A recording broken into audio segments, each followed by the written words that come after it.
In the year 2014, a new squad of operatives was chosen by the College of Illusion. These fools promptly went on to frustrate their DM at every opportunity. Today, still working together, because really, who else would work with them? They survive as adventurers of fortune.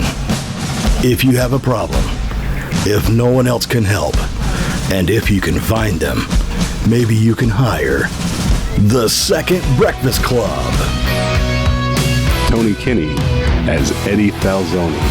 Jess Owen as Adira Glow. Michael Cole as Uorag. Jesse Wicks as Bill Quiverlance. Nico Rodriguez as your DM.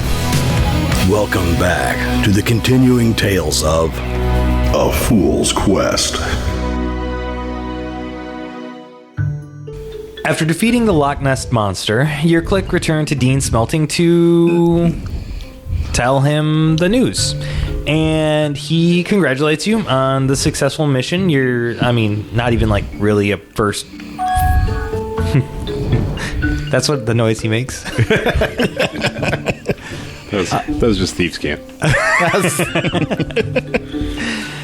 So he thinks he was not even like your real first mission, but he's super happy to see that you are being successful as a clique already, and that you're such a capable group. So he doesn't really say anything, but you all kind of get the feeling that he was concerned about the thought of you being rushed through the graduation and was a little bit having doubts about your aptitude. Honestly, he's kind of a hard ass, but in all, he likes his students to be prepared to go out into the world, and he was a little concerned that they may have been rushing you through. So you defeating the Loch Ness Monster was a relief to him. He thinks you're capable, and he's feeling a little bit more at ease now. He asks that you keep mention of the Loch Ness Monster quiet for now. He says that there's no real reason to upset the citizens of the Forsaken City. For all intents and purposes, the problem has been solved long before it was actually a problem. And then he dismissed you from your classes and duties for the remainder of the week, so that you can prepare for the festival. And the festival is already being advertised amongst the city. So, over the course of the next week, what do you do to prepare? So, a few questions for each one of you. What do you do to prepare? Do you invite anyone specific, like family, friends, enemies, someone you want to show off in front of? I don't know. And then also there will be a donations table for all of you that, kind of like a college open house, so they're going to bring donations for your clique. And would you prefer gold, equipment, goods, or something else? And then how would you like to be presented as a title for the ceremony? What would you like your name to be presented as? So, Bill, you first. How would you like your title to be presented? Just Bill Quiverlance, the Bard. The Bard. Bill. The only one. Quiverlance. And are you inviting anyone? Yes, I'll probably send out invitations to all like the wealthiest or like highest up aristocrats I've bumped elbows with up until now, and try and get all of the wealthiest people I can find to attend my graduation ceremony. Yeah, all right.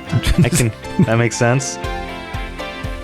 And for the invitations that you're kicking out, do you remark that you prefer gold, equipment, goods, or something else? Gold, and I wouldn't specify what I would bring because they're rich people and it seems kind of rude, so I'm just gonna whatever you feel like you should bring. Whatever you think is enough. Yeah, that's Yes. You who are so fortunate. All right, and is there it vague enough to make bank. anything else you do to prepare for the festival yourself? Yeah, I'm probably gonna pick up like some new outfits that get at least one new like tailor-made, very fine suit, I suppose. Whatever's in fashion at the moment. All right. The city. No beer hats. No. But it's so cool. All right, Uorag, how would you like to be announced? Well, if he had to go with a formal title, the full title would be Uorag Tuya, because that was the name of his tribe, Tuya, Skinwalker of the Second Breakfast Club. Who would you like to invite? Are you inviting anyone? Yeah. I want to invite my adoptive father, whose name is Wasit, of the Tuya tribe, the shaman. His name is Wasit? Wasit. Wasit? Wasit Tuya. Mr. What's it? Toya? What kind of ridiculous name is that? It's my ridiculous name! What's it to ya?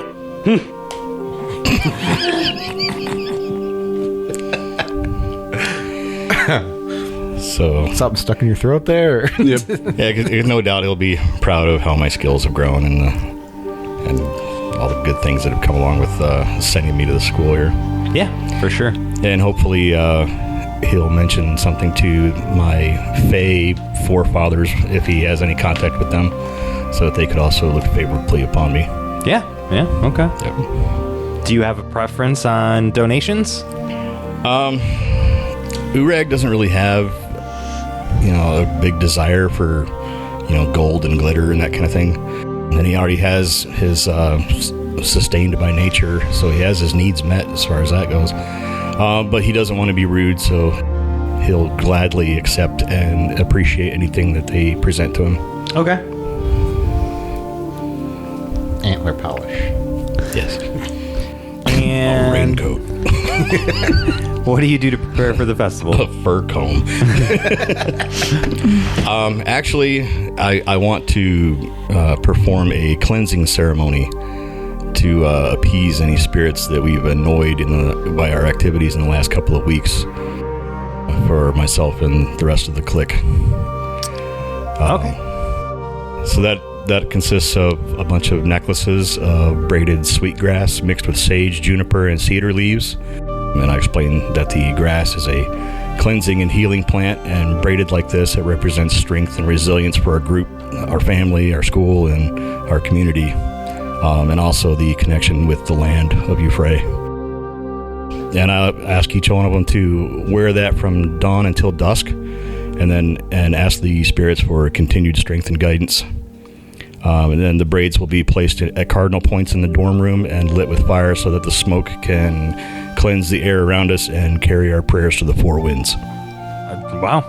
You know what? I would say you all get +1 on your next roll for whatever it is for this cleansing ceremony. So whatever your next roll is, you're going to get a +1 on that, because you were just smoked out with good vibes only.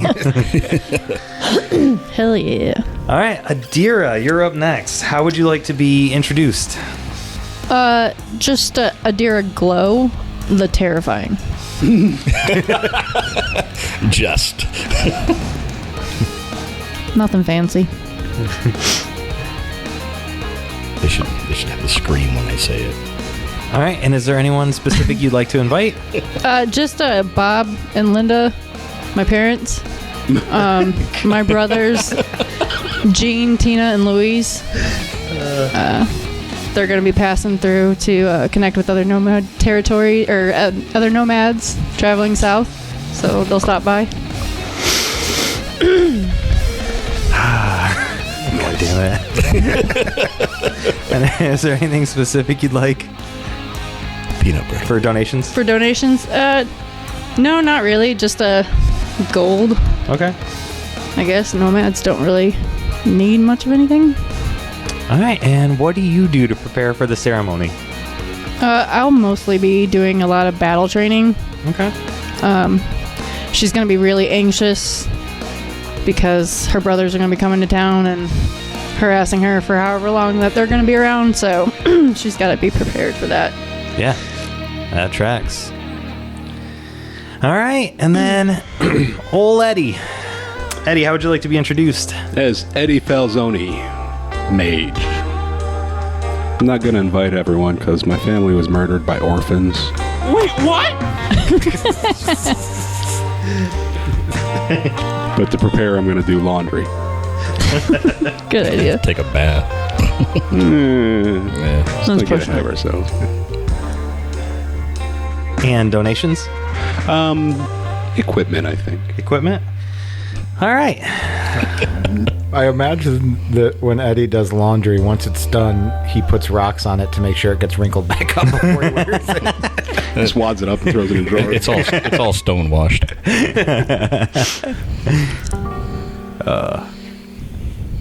Okay. So, you do all of these things throughout the week, and the day of the festival finally comes. The weather is perfect in the Forsaken City. As the crowds begin to form, the bardic group, Smush Jaw, takes the stage and begins playing a happy little tune. Mike, you should have the perfect song for that. I already got it. A whole medley. Already got it. 5 banquet tables have been set up in the center of the shared grounds. There's a table for each of the 4 graduating members, and a 5th table for the dean and the other high illusionists. So these are the food tables that are going to have the foods that you brought. On the first table, large waffles encase fish sticks in a taco-like build. At the end of the table, there are dipping containers holding tartar sauce for those who wish to add a little flavor to their meal. The second table holds stacks and stacks of pancakes, but they're in all different designs. So there's dragon pancakes, squids, mice, even little baby Cthulhu pancakes all over the table. But there's no syrup. On the third table... It's okay, you can borrow my tartar sauce. 2 giant bowls rest on top of dishes full of ice. The first bowl is filled to the brim with caviar, and the second bowl is equally stocked with escargot. In front of each bowl is a little stack of tiny bibs that you can put in your shirt. And on the fourth table, that matches the first with an equal amount of waffles, fish sticks, and tartar sauce. The 5th table, the one selected by the teachers of the Illusionist Academy, holds a giant punch bowl filled with What's-It juice. Using a ladle, a person can grab a scoop of the What's-It juice and fill their cup. There are also little cookies at the very end of the table, and the cookies are all shaped in the form of one of the graduates. The cookies are all also clearly flavored differently. So, if you would like to know what flavor they think you are, you have to try it. Alrighty. Yes. The teachers all sit in chairs on a stage behind the tables. They currently are eating their meals with a small fold-out tray in front of each seat. There are 4 empty seats where you 4 are expected to eat your meals at another table. These chairs are sitting behind a 6th table. This table is a spot where friends, family, and potential patrons are able to donate their gifts to the party as the meal occurs. The table is empty at this point, but after the dean's speech, which you know will come shortly, people will stand up to congratulate you and give you the gifts and speak with you as they go. So you are, at this point, able to kind of wander around if you want, or you can go sit down and start the ceremony, or you can grab plates of food. It is totally acceptable for the 4 of you to be eating food.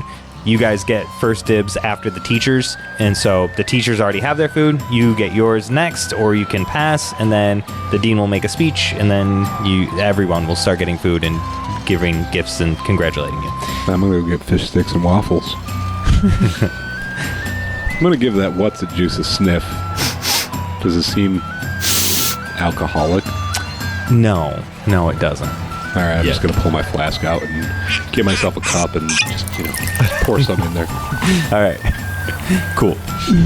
It probably will be alcoholic by the time the teachers leave the stage.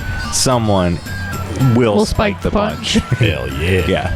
Yeah. But as customary, you guys have gone to graduating ceremonies like this before, so this is not new to you, really, but it's kind of nice that you are the main event. All right. Woohoo. Anyone else? What do you do? Adira's stomach is going to be awfully And not, so she's gonna definitely go for the food. She's gonna try the cookies first. Okay. Which cookie would you like to try? One of each, or? One of each, yeah, for sure. But Eddie's first. All right. So Eddie's cookie, you bite into it, and it tastes smoky, almost like a cherry bourbon, with hints of smoke. Sounds right. Yep. Bourbon. A slight Oh, bourbon. beat. Bourbon. Yeah.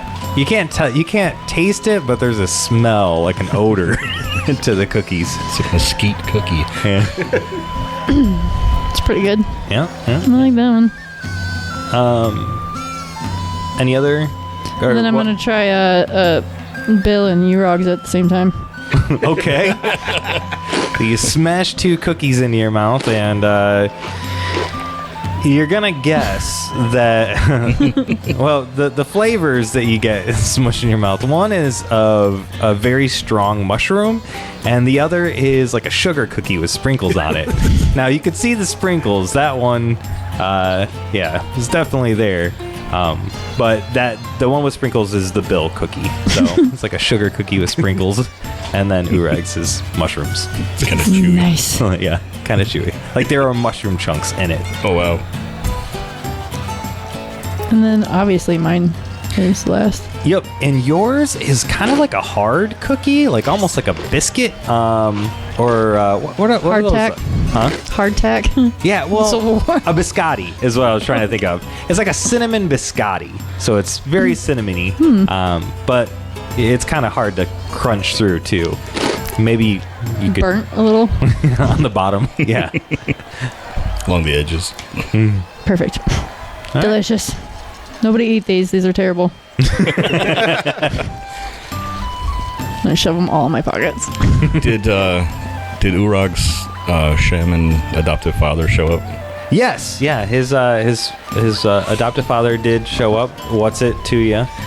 Did show up, and you can see him awkwardly making his way through the group of people trying to find a seat, really in the middle of the pack. Even though people have told him several times that parents get to sit up toward the front, he's like, no, I'm fine here. All right. I grab a big mug of the Juice. punch and go find Dad and lead him to his seat. They have a drink with your name on it. Oh, this looks delicious. And he takes the mug from you, takes a few drinks from it. This is delicious. Very good, very good. Yes.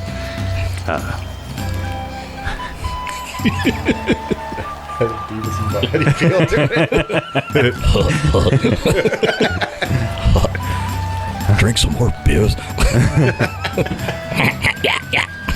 I spoke to the spirit elders, and they will be watching over today. Oh, very good, very good. That pleases me. Good. Yes. It is unfortunate that your other 2 pupils did not rise to the occasion as I did. Do you have names for these other 2 pupils? Maybe. The girl, Wanapocus, was too much of a runaround. And the young lad, out of focus, had poor eyesight.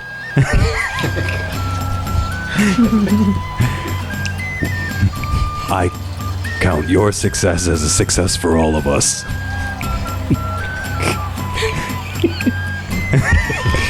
He goes to sit down and almost misses his seat. Damn it. Oh, have a cookie. It's shaped like me. He takes a bite out of it. Tastes Don't like eat you. that.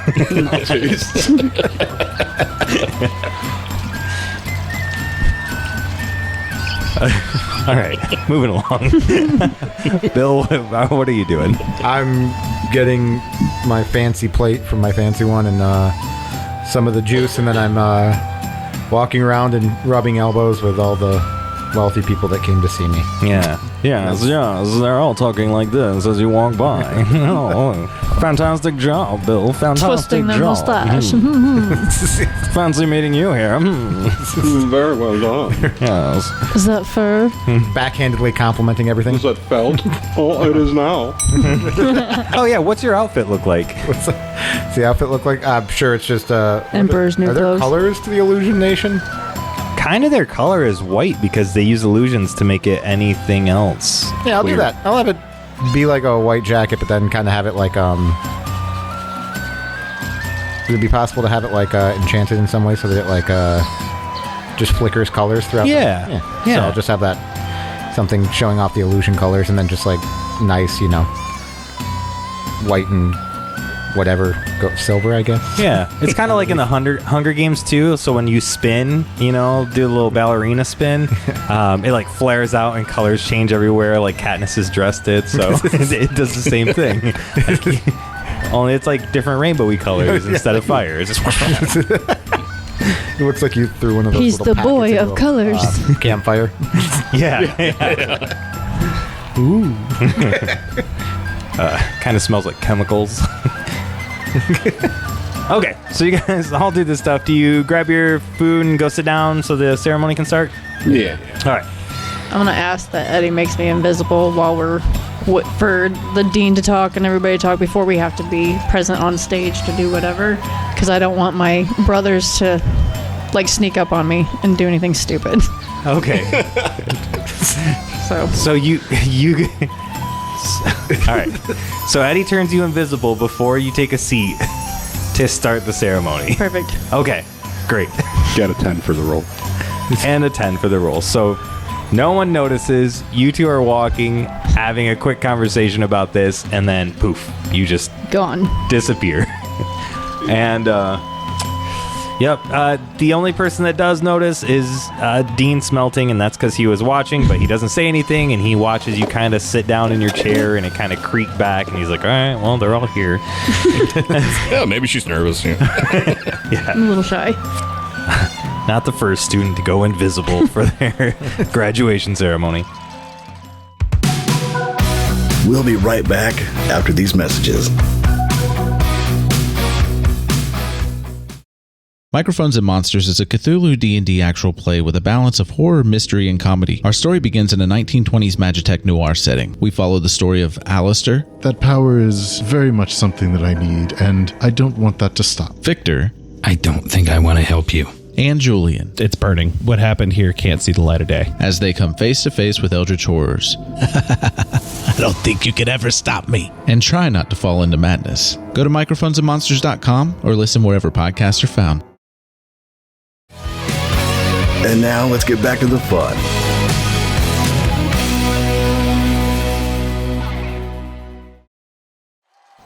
Okay, so Dean Smelting stands up and folds up his food table, and it kind of collapses in on itself, and he sets it next to his chair, and he clears his throat and then pulls a small idol from his fanny pack. You've seen him use this magic item several times before. The idol is about a foot tall and equally wide. It was crafted to look like a creature with the front half of a llama and the hind corners of a turkey. So, big turkey butt on the back. And he speaks the magic words to activate the device and says, Llama Turkey Thaumaturgy.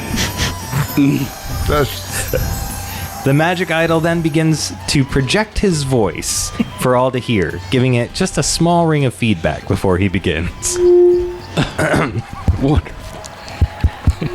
Welcome, friends, family, students, patrons, and supporters of the Illusion Academy. Today we celebrate the newest graduating clique of 2,714 in the age of academics. These 4 students have worked diligently over the last 2 years to achieve the title of Illusionist Alumni, and I could not be more proud of their success. Although times are tough, as we continue to mourn those that we have recently lost, these 4 will shine a light into the world, being a beacon of hope for not only the Illusion Nation, but the entire world of Uorag. So let us all raise our glasses of punch in salute to the Second Breakfast Club and to the success and health of your clique. And then, besides, the crowd starts raising their glasses with one hand and then clicking their fingers with the other hand for applause. Beside him, you can see the other teachers at the table. There's High Illusionist Kibby, High Illusionist Mr. Spotter, High Illusionist Mrs. Crabapple, and High Illusionist Mr. Carvey. Smelting hands the llama turkey over to Mr. Carvey, who announces your names to the public. So Mr. Carvey pulls out a paper from under the table and speaks loudly into the llama turkey and says, "When I call your name, please stand so the people can see you and know who I'm talking about.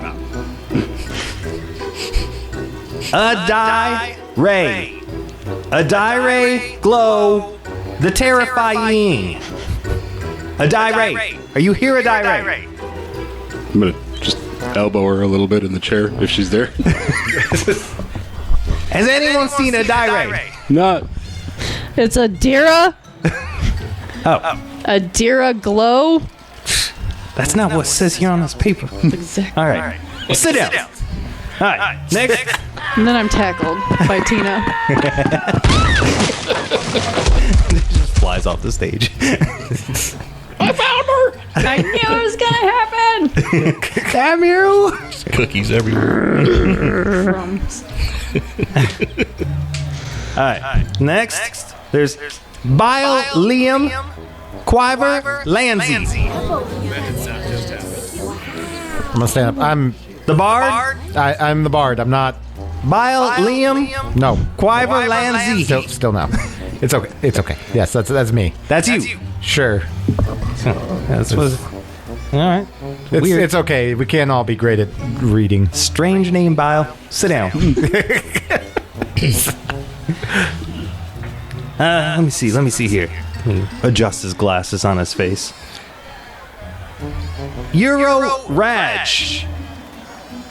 Uorag Tuya, Skinwalker of the Second Breakfast Club. Uorag Tuya. Uorag. Okay, Uorag, sure. Whatever. He just throws the paper. Y'all just making shit up. Sit down, Uorag. Tiny man. All right, last person. He picks the paper back up off the ground. Edie Die. Edie Die Falzone. I'm Edie Die. There we go. Edie Die Falzone the Mage. Stand up and give a wave. All right. And then he hands the, or he says, "Congrats to y'all. Now, sit your asses back down. Mr. Smell Hinge, here's your thingy." hands him the thing, and Dean Smelting takes the llama turkey back from Mr. Carvey and says, "Thank you, High Illusionist Carvey. Now, Eddie, I believe you have a few words for the people of the Forsaken City."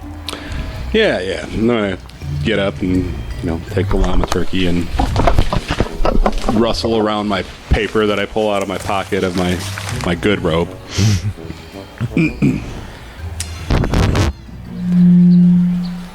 I don't know half of you as well as I should like, and I like what... Hold on. I'm sorry, hold on. That's the wrong speech. There we go. I want to thank you all for coming. It's a big day for us. When I first came to College of Illusion, I wanted to make wonders.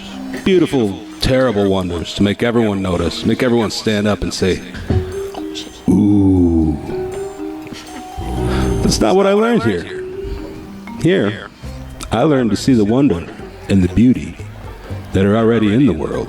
Aww. And to blend in with it. I learned subtlety.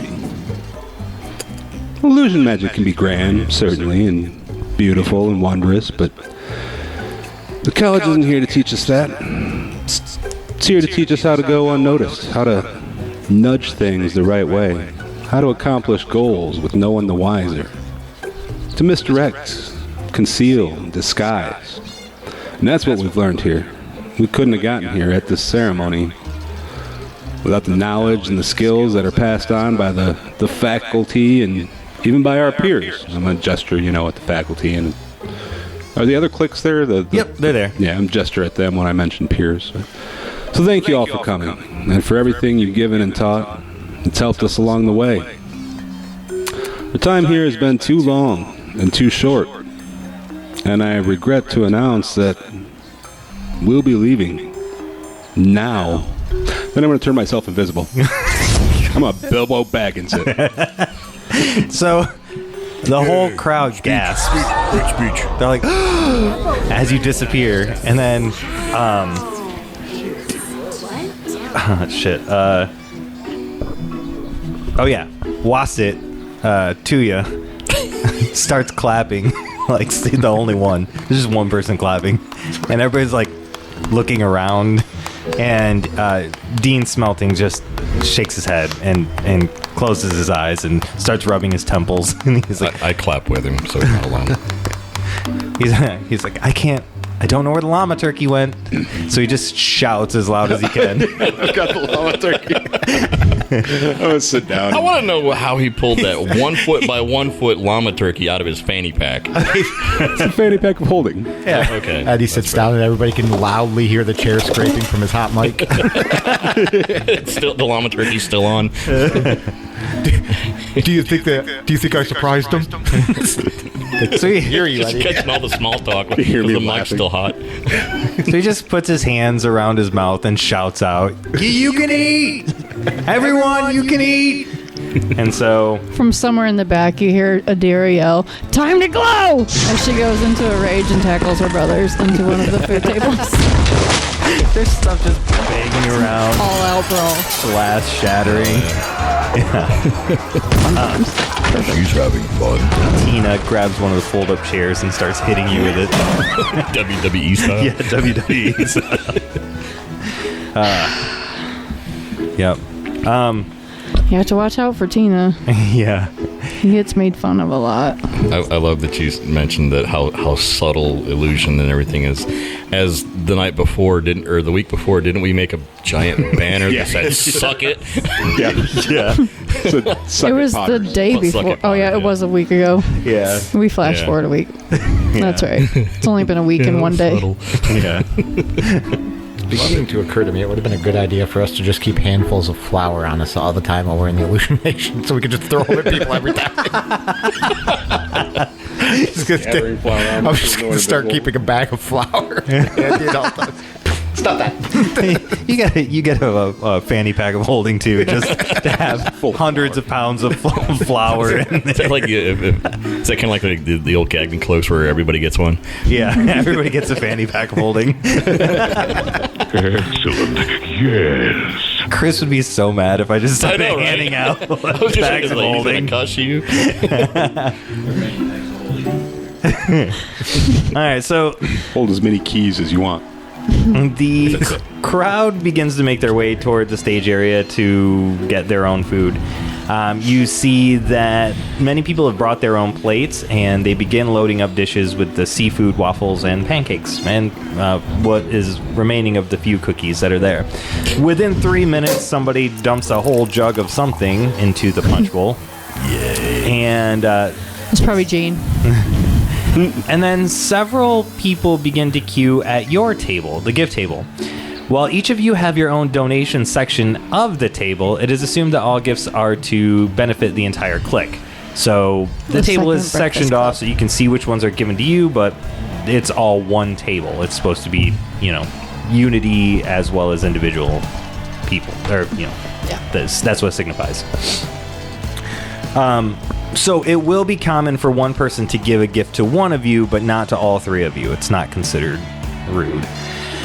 As the line forms, you notice first High Illusionist Kibby is at the head of the queue. As customary, one of the High Illusionists gives a gift to the group from the staff. And then behind them is Maria Soap, Dove from the Church of Greyhawk. And behind the Dove is the Potters and the Bells, the other two cliques. And then behind them are your friends and family that have been invited. They all get the chance to come up and give goods if they have any. High Illusionist Kibby steps forward and puts a scroll from their fanny pack, pulls it out of their fanny pack, and sets it down on the table directly in front of Eddie. And this part of the ceremony is very ritualistic. As they set it down, they speak loudly for all to hear. On behalf of the Illusion Nation... Nope. On behalf of the Illusion Academy, the Nation of Illusion, and the people of the Forsaken City, I humbly bestow upon you your first quest. And then in a lower voice, they lean in closer and say, make sure to see Dean Smelting for provisions and details before you leave. And hand the scroll to you, which is your first real quest as a clique, a graduated clique. Dun, dun, dun. And then High Illusionist Kibby steps away, and Dove Maria Soap stands up and comes up next, and she says, congratulations on the success of the party. Thank you. Absolutely. I mean, it's not really in full swing yet, but they spiked a punch, so it shouldn't be too long. Right. Yeah. Hopefully everybody stays safe and makes good choices. It will be hopping. You're going to be a frog again, aren't you? Just don't swim in the punch bowl this time. Wait, will you turn into the good type of toad again, please? That's my favorite. Yeah, actually, you do that. Go ahead and swim in the punch bowl. The whole party starts licking. She says, well, this is on behalf of the church, as well as Merle Williams, Robin of the Illusionist Nation, Church of Greyhawk. If you find anything church-related, please make sure to bring it back to us and let us know while you're out in your travels. Either talk to me directly or Robin Williams. That'll be fine.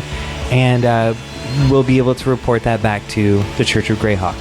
And for your donation, she sets a chest on the table in front of you. And then she does step over in front of Adira specifically and says, Adira is out running around.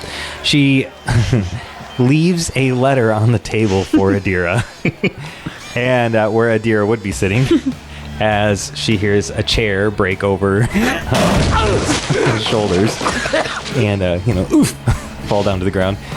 And then she says, may the light of Greyhawk guide your path, and then turns to leave.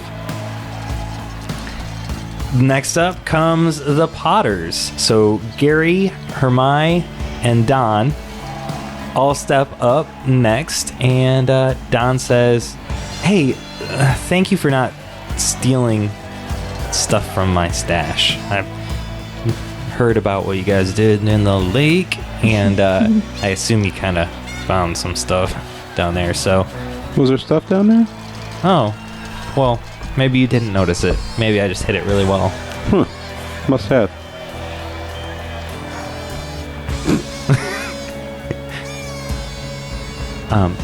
Hermione says, I brought a gift for you, Eddie. Oh, the chest had 100 gold pieces in it. The chest from the church. Hermione says, I have a gift for you, Eddie, and pulls out a book. It is a mage's book, and it is... The magic relevance of this is it gives one book back to your bag of books that you've got. So you've got one more charge back to your magic item. Sweet. And Gary says, congratulations. I am so happy for you guys. I am so excited to see you moving on, and hopefully we're right behind you as the next clique to go. I did bring a gift for you as well. Here. And he sets a small box on the table. I'm gonna open it up, and as I do, tell him, Gary, you guys were way ahead of the bells. I think your clique's next. Yeah, I hope so too. I think the bells are just, I don't know. Yeah, kind of goofy. They definitely are. Open that box up and see what's in it. All right, as you open it up, he says, "Oh, that's the Sorcerer's Stone. Once per day, it becomes a random stone that you might need for any spell component. So if you need a diamond that's worth 100 gold pieces, the stone takes on those same material components. It doesn't actually become a diamond, it just works in place of a diamond. Sweet. So you can't, like, use it to buy something for 100 gold. Well, thanks, Gary. That's going to be super useful. Yeah. I've used it a lot with some of the different spells that I've worked on, and I really enjoyed it. So I think you'll really like it too. And then, you know, who knows? Hopefully we'll be graduating soon, and you'll see us up here on the stage next time. You're going to be the next one. I know it. All right. Well, good luck. I'll see you guys later. And then the bards start playing and the music starts going, and you guys see Tina out there dancing in the middle of the... All by himself. Yeah, all by himself, just doing this weird dance. Got into the punch. The bells step up next. Frack, Beach, Beatty Crater, and Mesa all stop. But they are missing one person. Valley. There is one additional person that's with the group, though. It is an older lady who steps up next to them. And she looks a lot like Frack. Is it Frack's mom? Yeah. Hey, the bells. Thanks for coming to our commencement here. Yeah. Yeah, our soiree, our shindig. Yeah, congratulations. Yeah, it's super awesome. We're hoping you'll hear, or hoping to hear a lot of stories from you guys when you get back from whatever you do on your first mission. We're really excited to hear about it. We're excited to do it. And you guys aren't far behind. You were way ahead of the Potters. You're going to be the next group. I know it. And Frack was like, "Of course, we should have been before you." And then his mom hits him on the shoulder. She's like, "Frack." And he's like, "Oh, so sorry, Mom." And she's like, "Congratulations on your success. My name's Doris Morris. And I learned that in one of your final trials, Frack tried to bribe you guys. Is that right?" Yeah, sounds like something he'd do. Yeah. Well, I applaud your ability to stand by your virtues. And so for that, I bring you a gift. Well, we didn't do it for us. We did it for Frack, because I thought, we're here to learn and to build character, and buying your way through something, that's not the way to do it. So we really did it for him. I agree. We did not come by our money, easily. Like, my parents had to die for me to get all this money. So... Were they murdered by orphans? We don't talk about the orphan problem here in the Forsaken City. They're everywhere. Everywhere. They look bloodthirsty. They look just like normal people. Except they don't have parents. Wait a second. Your parents are dead? My parents are dead. Doesn't that make you a... Dun, dun, dun. She sets down the gift of gold. Here. Your parents are also dead, Eddie. I'm an orphan. Are we the leader of the orphan gang? See what you get, warriors. All right, so she leaves 100 gold there. Anything else you guys want to say to them, or? Nah. Are there tapestries hanging from the ceiling by the windows and stuff? for sure. In my rage, I'm trying to climb one as it catches on fire, and it's not going well. Yeah, part of the building is burning now. Mrs. Morris, what are you doing after the party? I could show you around our dorm and I'm a wink at Frack when I say that. Oh man, Say hello to your new daddy. make a roll on that. Is this his +1? Because like the other one, Yeah, it is your +1. I feel like you didn't need to roll at our graduation ceremony. 9. It would be charisma. Yeah, I was thinking whatever that fucking one is to talk to people. Parlay. Parlay, thank parlay. you. I wanted to say volley. Roll plus charisma. Yep, it's a 9. It's a 9. She had your +1. Yeah, don't you get a +1? Or did you roll already? That's with the +1. I rolled a 7, and then I got +1 charisma, and then +1 forward from earlier. I don't know if it'd be parlay or... Yeah, or just like a straight charisma roll. Yeah, probably just a straight, because I don't have leverage. Parlay's when you have leverage on. Yeah, that's true. But yeah, you know, just gonna flirt with her. Yeah. Well, hit on Frack's mom. I'll say as a 9, she is super flattered, and she sees it. So she's like, oh my. Well, I'm sure, Boris Morris, my husband, wouldn't appreciate that very much. So. Oh, I didn't realize you were married. I thought maybe he was killed by orphans too or something. But. Oh, we could only hope. All right. Frack's mom's got it going on. I'm going to take the stage and start playing a new song I just thought of.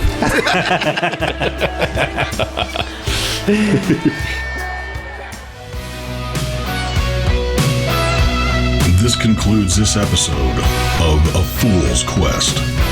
Join us next time for more fun and daring adventure. Thank you for listening, and don't forget to like, subscribe, review, and comment on your favorite platform to listen to A Fool's Quest.